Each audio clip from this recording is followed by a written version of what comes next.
let me not shout that I'm a United fan before my neighbors hear.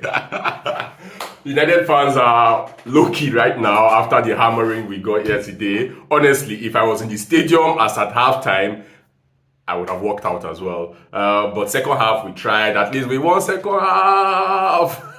That's what United fans are holding on to. We won second half, and we had the best goal of the game from Anthony. So welcome to another Up United video, another game analysis video. We'll be looking at the Man City match yesterday, where we got it wrong and what we should be looking forward to or doing going forward. We would also look at some disrespectful outlets who are comparing Haaland to Ronaldo. The disrespect. Talk back to me after 15 years when Haaland has done this consistently. I'm not saying he won't, but I feel like it's too early to do any sort of comparison with Ronaldo. It's quite disrespectful in my opinion. Welcome to another video. This is Up United as usual, a channel for Man United fans across the globe with special focus on Nigerians, Naija people. You know what it does. So let's get into it. Today we're looking at the game, Man City United 6-3. How did we play? If you ask me, I do not think United played that bad. Yes, we were exposed. We were badly exposed. I think our midfield was exposed badly. And it's been something I have said times without number. The midfield will still be vulnerable. Why? Because we do not have a specialist defensive midfielder. We have one in the bench in Casemiro. I do not blame Ten Hag for not playing Casemiro yesterday. I see a lot of people saying, oh, we should have played Casemiro, we should have played Casemiro. But looking at the form of McTom over the past few games that he has played, he has been excellent. So McTominay deserved to start yesterday. Did he play well? Not necessarily. Neither did Christian Eriksen. I think our biggest letdown yesterday was the midfield. We were run ragged in the midfield. The midfield could not even get control of the game. The midfield left the defense exposed. I can't even blame the defenders. As a matter of fact, if you ask me, I would say the best player yesterday was probably one of our defenders. Let me say, probably Martinez.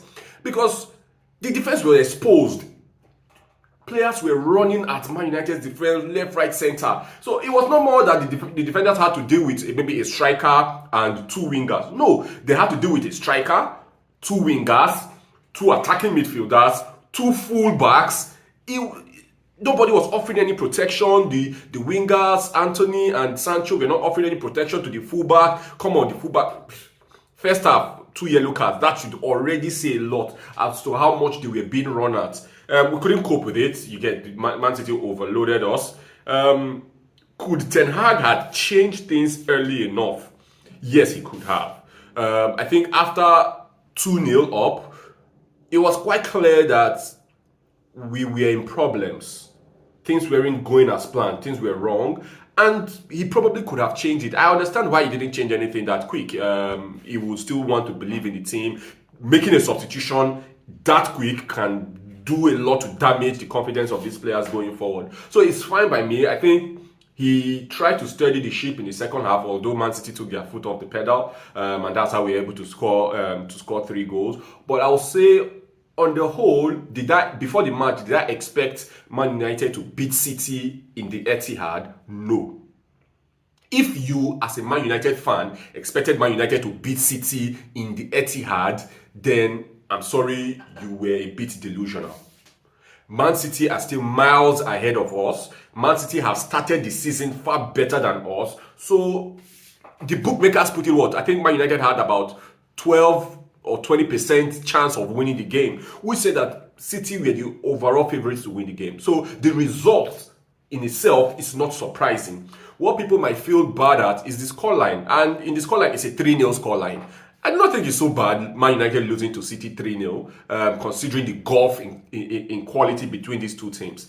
This is still not the team that Ten Hag wants. Remember that, because I went on Twitter and I see people insulting Ten Hag. You don't know what you're doing. You should have done this. You should have done that. But remember, this is not Ten Hag's thing by any stretch of the word. Ten Hag wants to play attacking football. Ten Hag wants to press high up the field.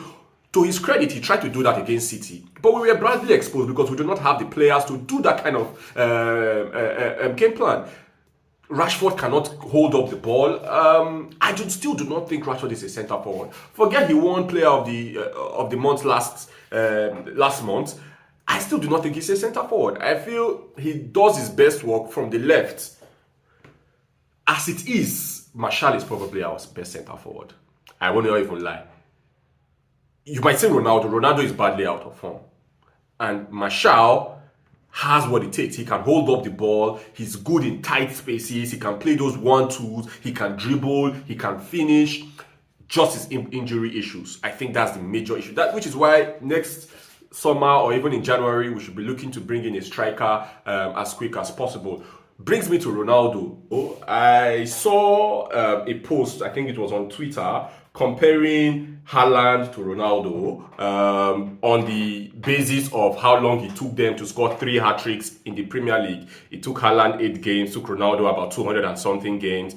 And that type of post was put out. People were commenting how Ronaldo is shit right now, how Haaland is a much better talent than Ronaldo ever was.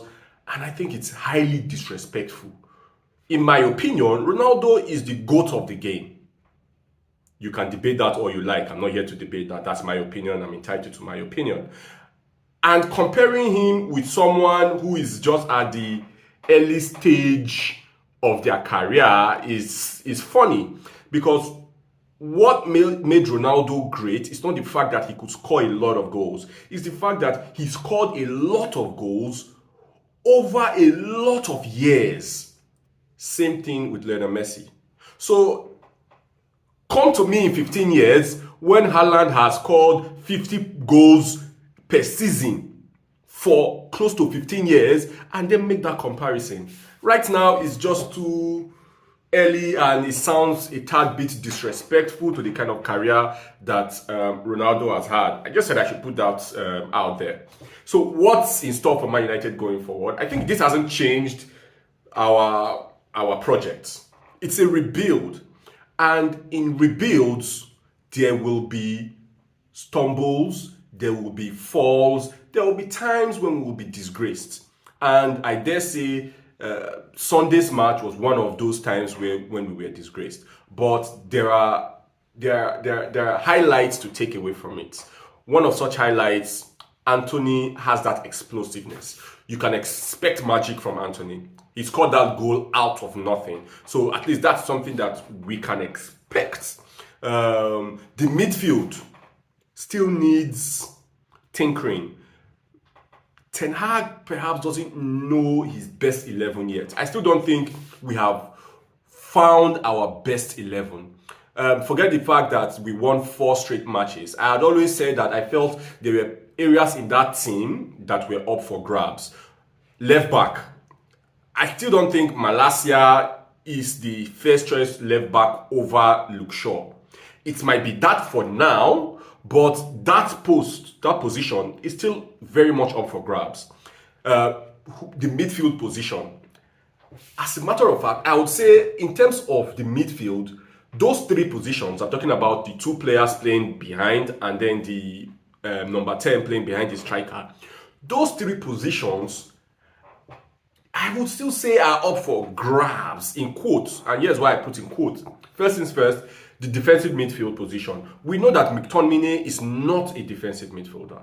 He can do a job in that position, but when you play against the best, I feel like with their movement and their positional play, he can be exposed, which happened on Sunday.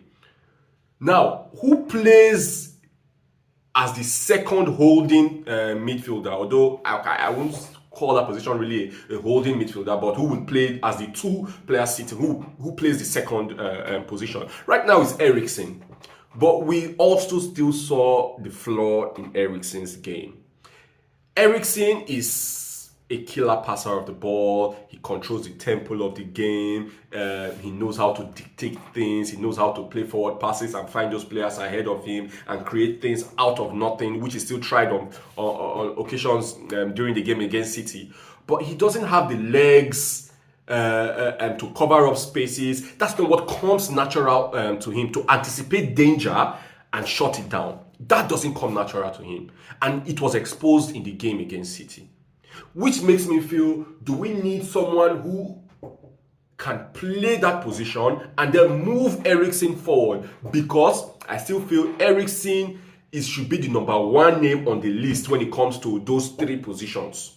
Is now, where do we fit Eriksen? Should we take him to replace Bruno and bring someone to play with Casemiro or McTom? That is an option, because sometimes Bruno can be so frustrating. He gets the ball and he wants to just play it. He's not even taking time to cool down. There were so many times in that game we lost the ball. Rashford was losing it. Bruno was losing it. Not to blame anyone, because I think a lot of players were shit. But yeah, he needs to calm down and try to do more with the ball. He gets it right. He gets those passes, let me say, 1 out of 10, 20 times. But can we always be happy with that kind of wastefulness? Well, I think not. I feel like Bruno's place is there's still a question mark on him. When Donny van de Beek gets fit, there might be a case where he comes in certain matches to play that number 10 position, and if he can take the chances he's afforded, I feel like there's a possibility where he dethrones Fernandes as the first choice attacking midfielder. So yeah, the game was not what we had hoped for, what we had wanted, but I think facing reality, it was what was always going to happen. We got beat. It's fine. Man City would beat most of the teams in the Premier League this season, especially with a player like Haaland up top. That guy is a beast. He's a monster. So I'm not in any way disappointed. We salvaged some sense of pride on Twitter, and Man United fans are not really down per se. We won the second half, and we scored 3 good goals. We had the best goal of the game. So those are some things for us to hold on to and cheer ourselves. Next game is against Omonia in the Europa League. There's nothing that should be stopping us from putting 3-4 goals past Omonia, although Man United being the inconsistent team that we've been for many years now. I can't stick out my neck for United, so I'm sorry if you were hoping to get a prediction out of me, but I feel we should win that game comfortably, and we should also rotate.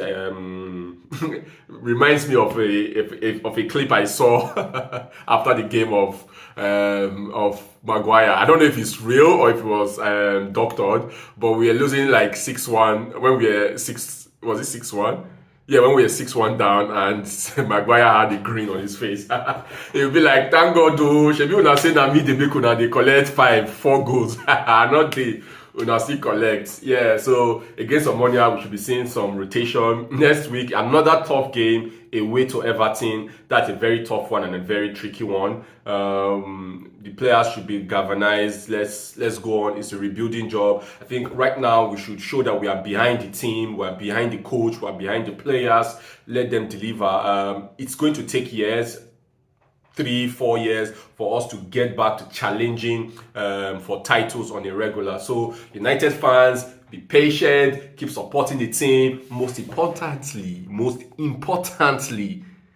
follow Up United and subscribe to this channel on YouTube for the latest gist in the best way possible. And if you want to be on a video with me to talk about the club we love, send us a message, reach out to me, and I'll be happy to have you on.